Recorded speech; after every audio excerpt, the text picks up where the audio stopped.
Good evening, councillors and members of the public and other councillors. Right, item 1 on the agenda tonight is apologies for absence. You'll notice I'm sitting in the chair. I have apologies from Councillor Clark and Mayor, and also apologies from Councillors Davis and Chester. We accept all those apologies. Thank you. Declarations of interest. Any disclosable pecuniary interest, anyone? No. Any other interests? Yeah, we should pick our work Bramble School. That sounds like a couple of times. Right. Probably added to the list as well. Any requests for dispensation? The hospitality accepted over the value of £50. Any inappropriate gifts? One of these days somebody's going to speak. That'd be non-plus. Right, minutes of the meeting held on the 15th of February have been circulated. Proposition is to approve and sign the minutes of the full council meeting. Can I have a proposal, please, in the absence of any issues? Councillor King, seconded by somebody. Councillor Owen. All those in favour? Thank you.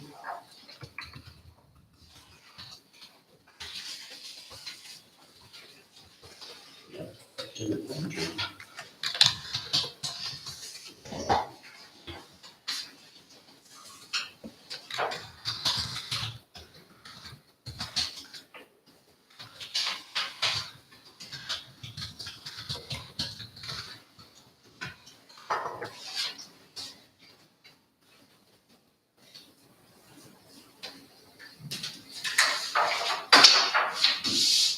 Right.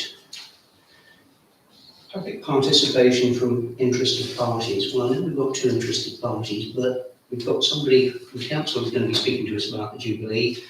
We have a separate item for North Northampton Council, so I'm assuming we don't have anybody else to speak from the floor. Paul is also going to speak about part of the Jubilee. Yeah. I'll leave you to do it up that. Just keeping an eye on the clock for us, please. Right, consideration of requests for the opportunity. Which brings us on to our ward councillor. Thank you very much, and apologies for giving my apologies at the last minute for the last council meeting, because I managed to wrench my knee and I couldn't drive over here. So I apologise for that, because I'm glad to be here tonight. I always wonder exactly what it is that you want from me with my report. So I'm trying to think of things that are as pertinent to you in Amble as possible. And the first thing that springs into my mind is the fact that yesterday we went out to consultation on the green waste contract. So the garden waste contract and how we're going to manage that and equalise it across the whole of Northamptonshire. And I'm absolutely certain that that'll be of interest to people here in Amble, because at the moment you pay, whereas in other parts of Northamptonshire they don't. So I'm sure you'll want to have your say on that consultation. So if you please look for that and dive in and let your thoughts be known, because I think that's quite important. And it's very important that we equalise our services across the whole of Northamptonshire. So we're treating you all equally and the same. So that was the first thing that I thought you'd be interested in. The second thing that I wanted to raise this evening was various people have raised with me the issues about the GP surgery here in Amble. 2 issues really. One is about difficulty in getting appointments, and the other is around the fact that the surgery needs to expand and what we're going to do about that.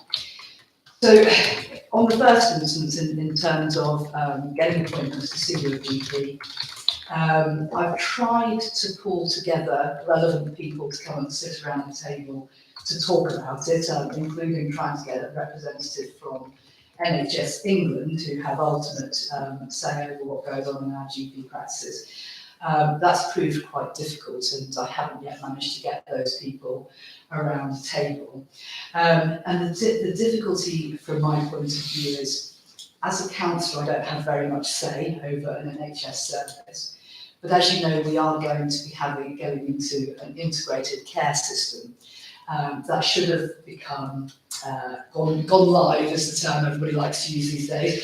Our new integrated care system should have gone live on the 1st of April, but because the legislation hasn't yet gone through Parliament, that's been put off until the 1st of July. So on the 1st of July, Oundle surgery will come into the Northamptonshire integrated care system and will finally be part of the whole. At that point, I suspect we might be able to begin to bring to bear some pressure to start to change things and improve things. So I just wanted to update you and let you know that I haven't been not listening. I have been trying to sort of move things on and push things along, but it's quite tricky. But in terms of the actual expansion of services here in Oundle, that needs to be a much more joined up approach. And as you know, when some of our controversial planning applications get permission, they attract Section 106 money, which will go into improving the service. Now, again, I'm not 100% sure about the process around that, and so I've been sort of asking the questions within the council. I know that we hold the money, but then I'm pretty sure we then hand it over to the NHS. So again, how exactly that will sort of end up here and developing further services, I'm not quite sure. So I'm hoping to get a meeting together with the Chief Executive and then George Campbell, who is the Executive Director for Place and so on. So in order to say how are we going to work together with our NHS colleagues and the surgery to make sure that we're getting a coherent plan together for developing the medical services here in Oundle. So again, I just wanted to update you on what action I'm trying to take, and I will push on that again, because I think a meeting so that we can understand how we're going to move forward for that. That would be really helpful. So that was something I wanted to update you on. And then finally, I suppose just touching on the planning applications, just to let you know, I did go and speak against the planning application on Cotterstock Road a few weeks ago. We gave an impassioned performance to try to sway the planning committee. To be fair to the planning committee, they did listen to everything we said. They then discussed each of those issues in quite a lot of detail. However, as you all know, the application was passed. So, you know, that is now going ahead. I will be speaking again on next Monday on St Christopher's Drive application. Just had a meeting with some of your colleagues this evening to try to just coordinate what we're going to say and how we're going to approach that. My sort of biggest pushback to the committee will be that they actually haven't got anywhere near enough information to make a decision. There's quite a lot that's missing from the information they've got. For example, the local flooding authority haven't even commented yet on the application, and there's a deficiency in terms of how sewage is going to be managed, and that's not even touched upon. So I'm basically going to tell them that they cannot possibly make a decision on this application as they do not have the information to do so. So I'll do my best and see how we get on with that one. And then I've been having meetings with 30 or so members of Oundle who are concerned about the Stoke Doyle application, Stoke Doyle Road application.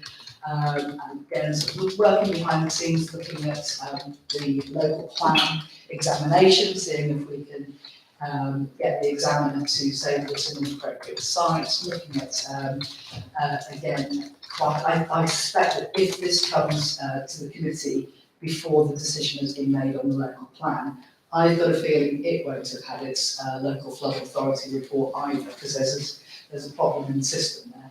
And again, with the flooding that happened at Warren Bridge and in other places, I think, again, I'll just say, you really shouldn't be making a decision on this. But that's probably going to be a possible about May. So I just thought you'd be interested in knowing sort of again process and what I've been doing around that.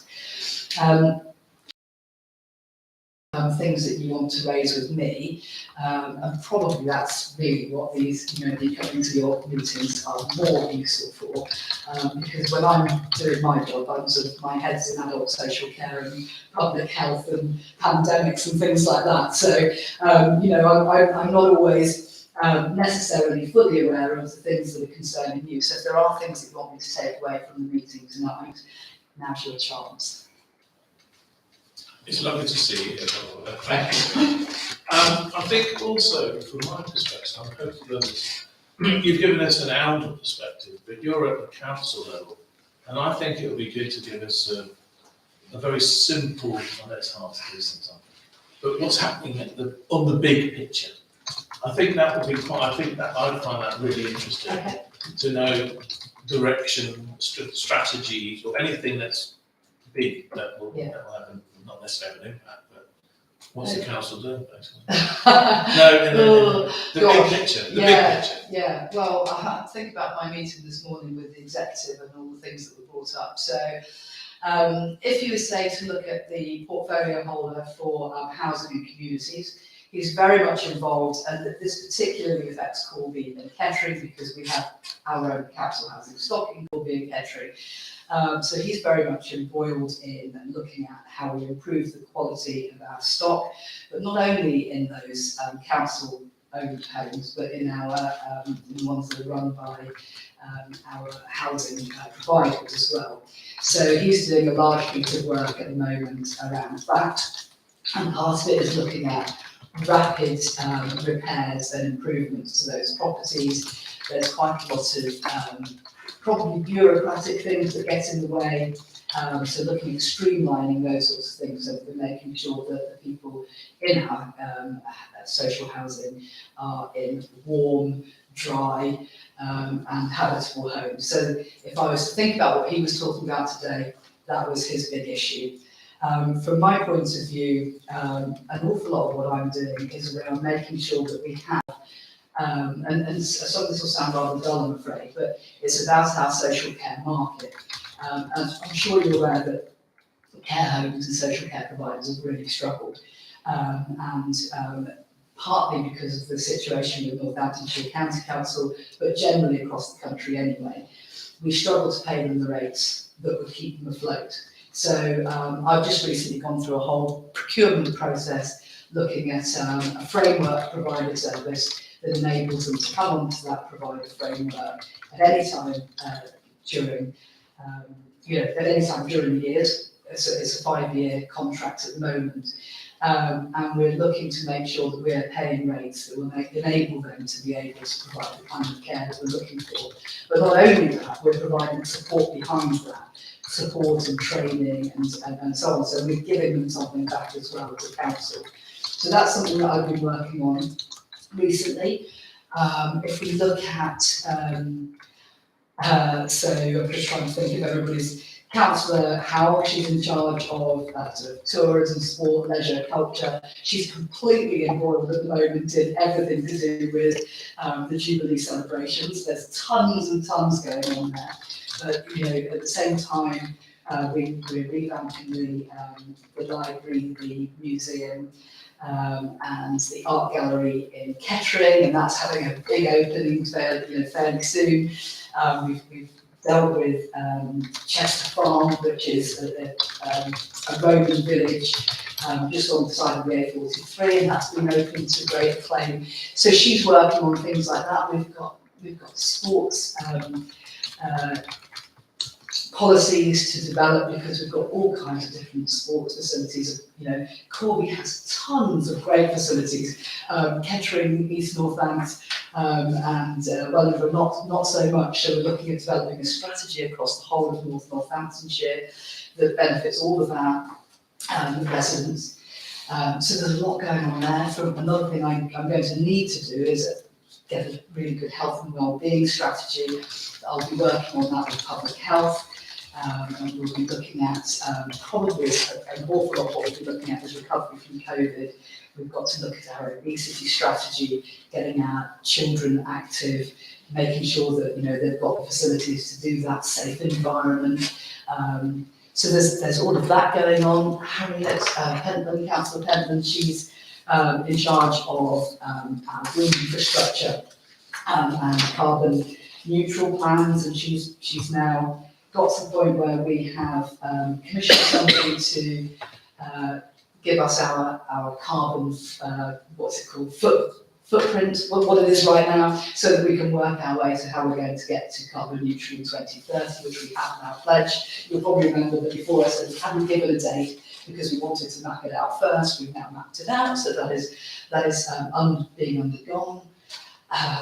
We're busy re-procuring our waste disposal system in Wellingborough and bringing it in line with all of the others. So there's all that kind of thing going on. There's so much. I think what I'll do next time I come is I'll get myself a list of probably the most pertinent things to tell you about. Because it's just constant. It's the best thing for me to do is look over our executive papers and look at all the things we've agreed in the last 6 months, and then sort of be able to give you sort of a high overview.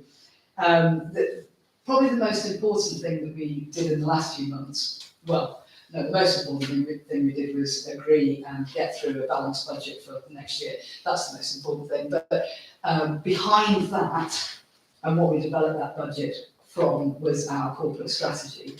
And I know that I've talked to you about that before. I'm really proud of that document because it's very much about our residents and what we're going to deliver for our residents, and then everything else we do hangs off that. So if you ever want to get a flavour of what we stand for and what we're going to deliver for you, have a look at that. It's quite simple. It's not one of these great hefty tomes that you get, you fall asleep reading. It's a pretty easy read.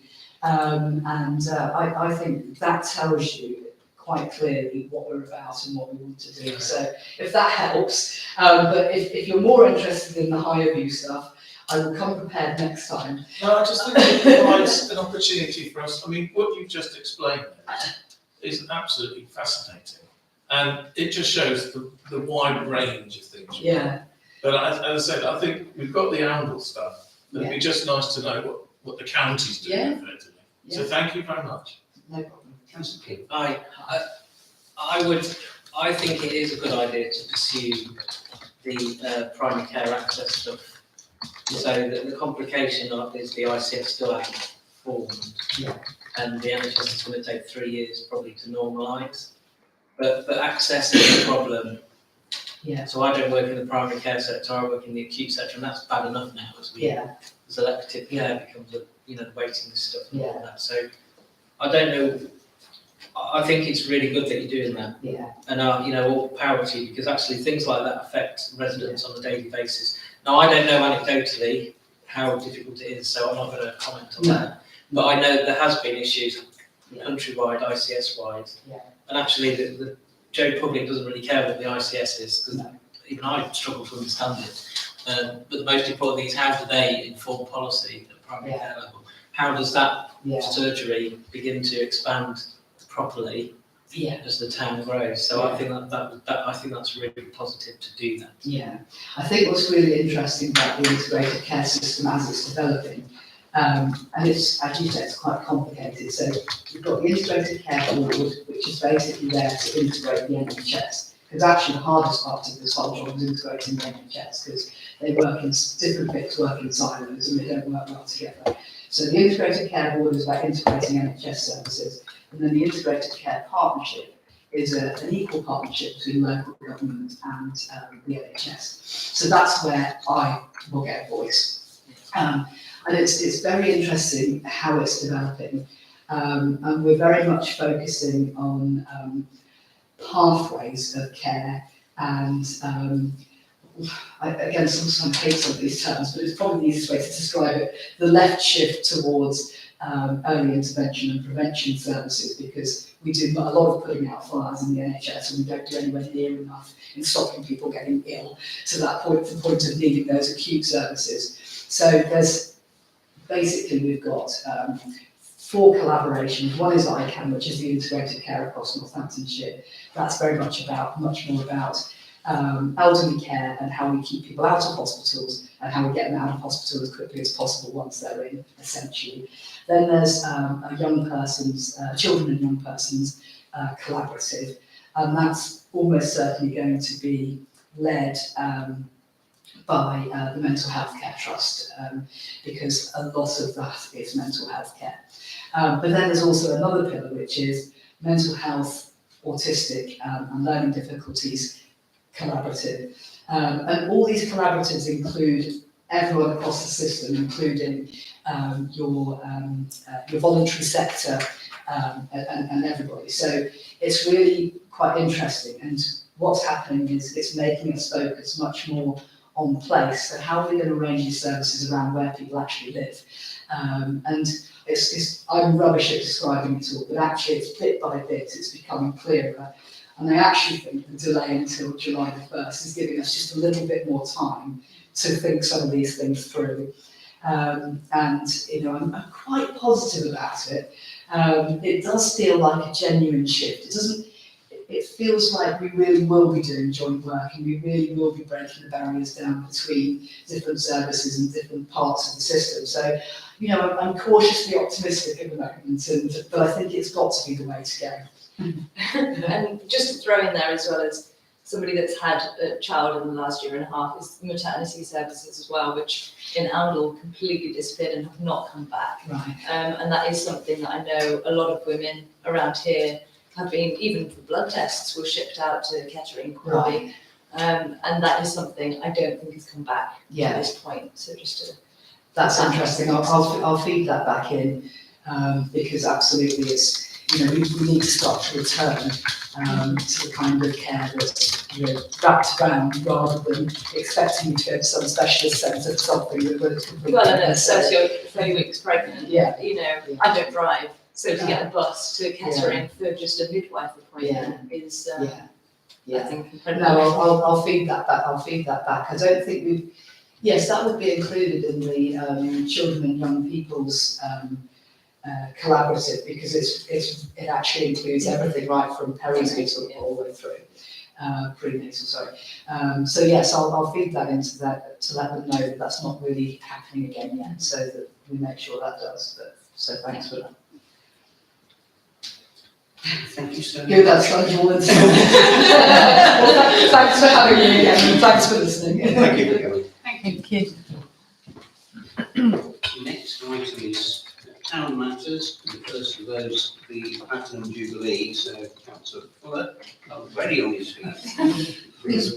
I'll do this bit first and I'll pass it on to you, is that right? Okay. I'll be quite brief, because you've got the information in the reading, but this is an update on that.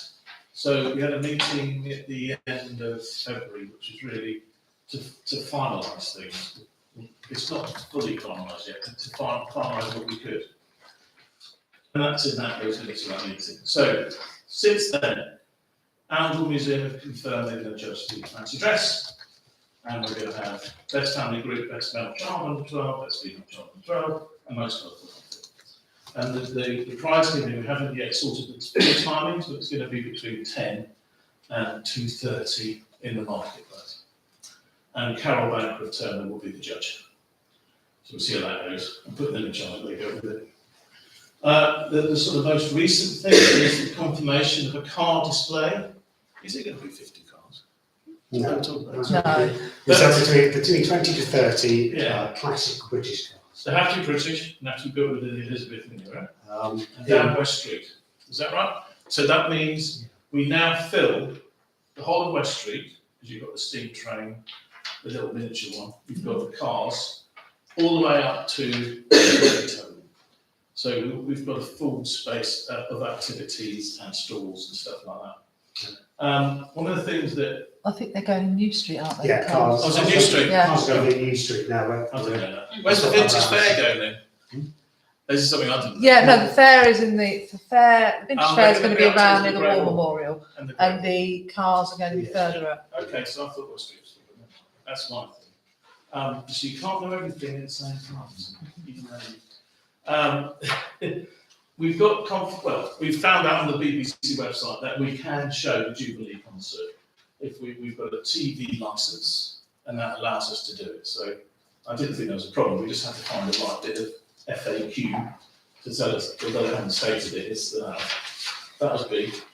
Marketing, Paul and Rebecca have been working hard on that. You'll start seeing changes. We've actually got pages set up for Sports Day, what's it called, the town party, Marketplace and Fletner Field. We've changed the name slightly, but it doesn't matter.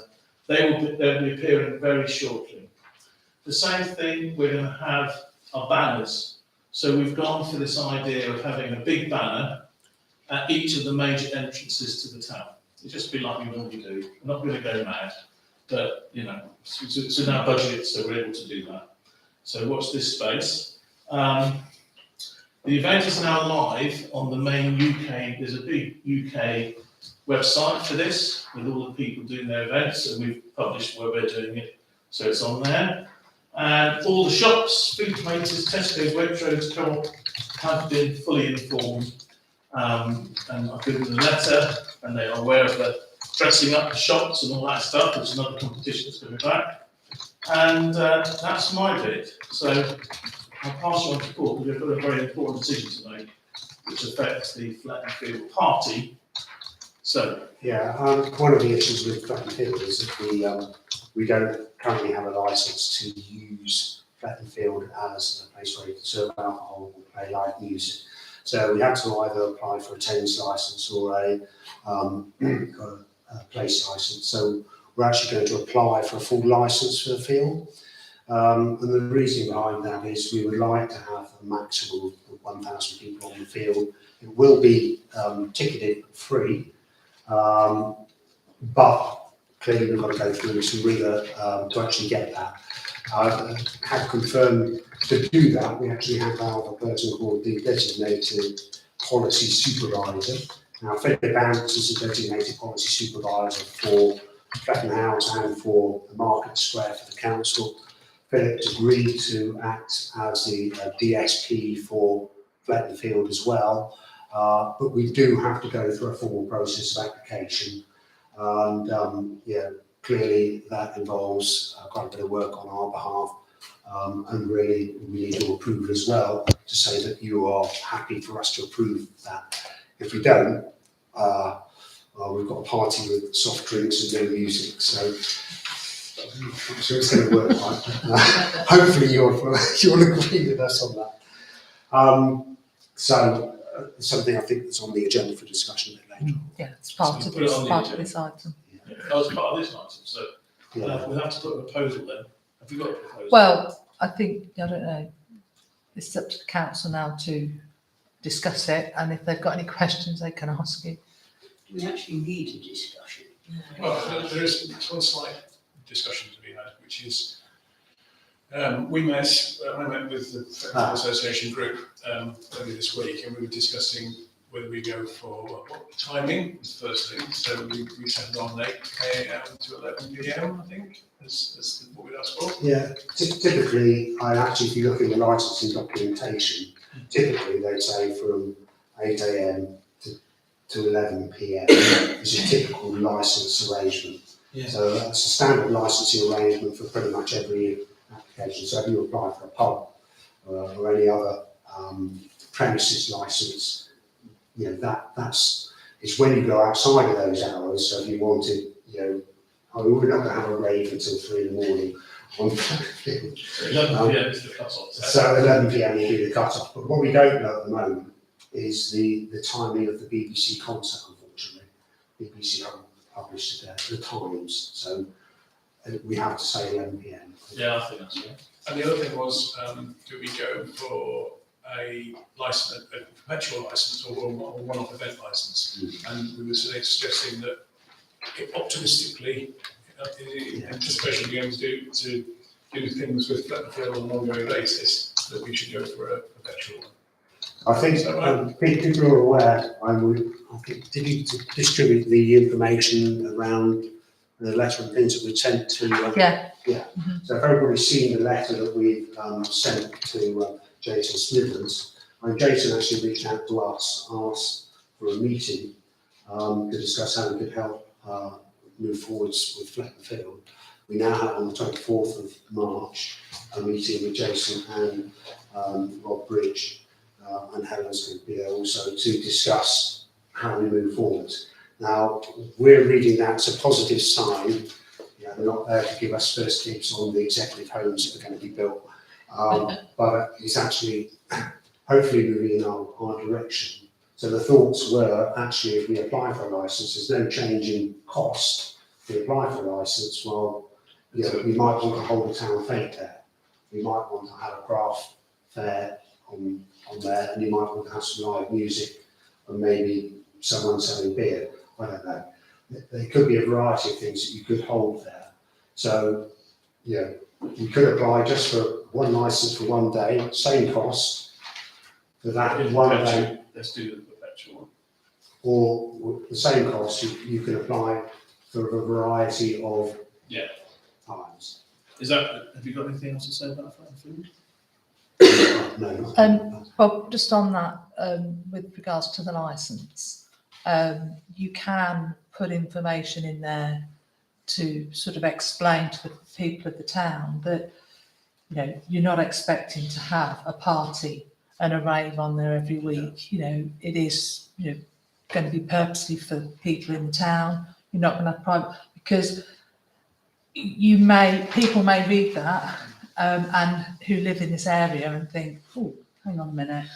So you've got to explain exactly what it's for absolutely. and why we're applying for it and And how it's going to be managed. I think it's important. what I discussed with Rita Groves today around licensing, right? It might actually be better to say, you know, you're going to have, I don't know, 6 or 10 events possibly in a year, you know, limit it, but also the events would have to be approved. So they have to come through the Flecken Field Association Committee, they would have to come to your good selves to council, who we hope will be the overseer of the field, and also the licensee, Philip Amps, would also have to see that because he is the policy advisor, so he has to be in the loop. So it's not like, you know, we're going to be having parties there every weekend with No, people. I think if we make that clear, I think that'll be fun. What's the expense for licence and It's is in it our budget, £100. But then there's extra expense for having it, but that's within our contingency. So I don't want to extend the debate, but so I would go for perpetual licence. But you do, the clerk's right, if you don't sell it right, because we got a licence in for this building when we first moved in here, and we were in front of the licensing officer at Thrapston, because then people had seen the application, and immediately thought there was going to be people drinking and partying in this building at 11 o'clock at night on a regular basis.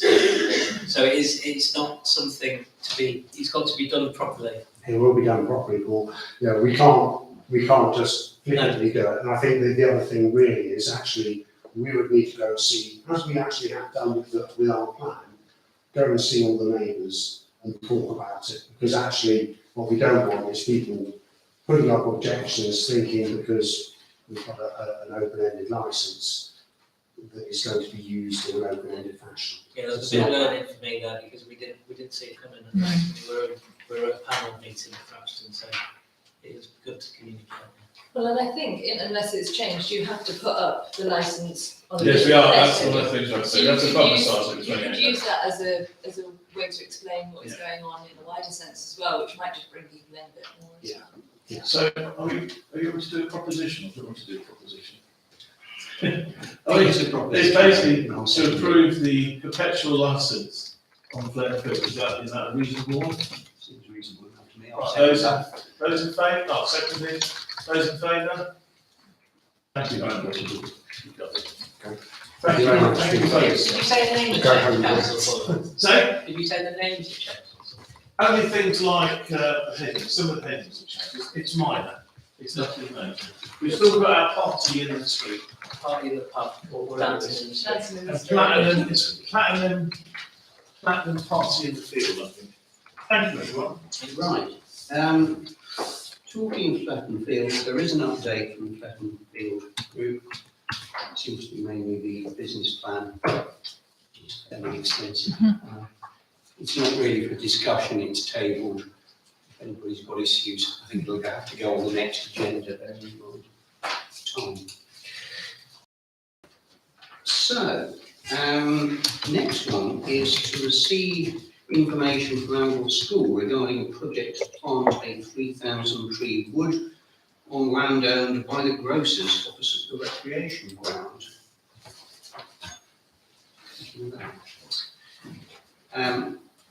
It does say to receive, maybe that if we feel enthusiastic about it, we might want to say to them that we are enthusiastic about it. Very. Equally, by the same token, if for some reason somebody is not particularly enthusiastic or positively against it, I hope they can tell us why. Nobody's telling me they're against it. Are we fully in? Yeah, After all, it's the grocer's land, and a jolly good cause, more trees. absolutely. What's not true? Right, Yes, but we have. on a slightly more mundane subject, to consider arranging a meeting with Ambient Water to discuss issues with water leaks in New Road. Bearing in mind how many times I drive up and down that road in a week, and the number of times that I find it difficult to drive up and down because there's another leak somewhere and I'll dig the road up again. A meeting with them sounds like quite a good idea. It Who's going to do the was meeting? Ian suggested it, because obviously it was closed again recently. And I think it's been closed, well, it's closed at least two or three times a year. Ongoing problem. Yeah. Mr. Fuller. I was thinking about that, and I saw this, I said, is the issue due to the fact that we built a load of houses at the top of the hill? And the pipe can't cope. They're saying the pipe's too old and it doesn't cope. Because I live on New Road, as you know, and I keep seeing the road closed, and I keep going up to them and saying, what's going on? So it's the pipe. And it's part of this lack of infrastructure. It's a bigger issue. But I think that's a good idea, to be honest. Okay. Are we in favour of that? Yeah. Yeah. Bearing in mind he's not here, are we all in favour that he should be the mayor and possibly the clerk as well? Yeah, It has to be at that level. Right, New right people. council matters, first item is to receive the mayor's report. I think I remember seeing something emailed around by him Yeah. in his absence, so. I seem to have forgot to print it off. Never mind. The next item is the clerk's report, which has also been circulated. Is there anything on there that you want to highlight for us?